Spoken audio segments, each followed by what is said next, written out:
আজকে এই ভাই আমাদের এইভাবে ছেড়ে চলে যাবে যা আমি আগে কখনো ভাবিনি। তো গতকাল যে ভাইকে আমি আইসিইউতে দেখতে এসেছিলাম, যা চেস্ট ড্রেন করা হয়েছিল, সেই ভাই আজকে বিকেল 4:30টার সময় আমাদের ছেড়ে চলে যায়। ভাইয়ের ভাইদের সাথে কথা বলে আমি এনাদেরকে মানসিক দিক থেকে একটু শক্তিশালী হওয়ার জন্য কথা দিই এবং তিনারাও আমাকে রিকোয়েস্ট করে যাতে কিছু টাকা বিলের মধ্যে কনসিডার করে দিই, তাই তিনাদের যতটা পারি আমি কনসিডার করে দিই।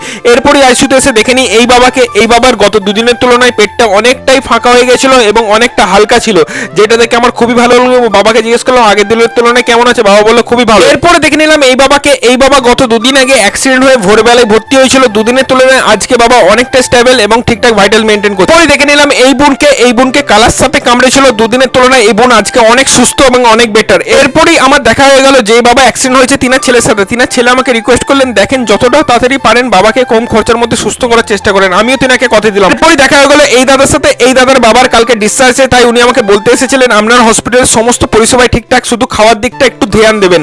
তাই আমি ওনাকে বললাম অবশ্যই ধ্যান দেবো, থ্যাংক ইউ এই ডিটেলসটা শেয়ার করার জন্য। তাহলে সকল বন্ধুরা সুস্থ থেকো, ভালো থেকো, দেখা হচ্ছে কালকে। বাই।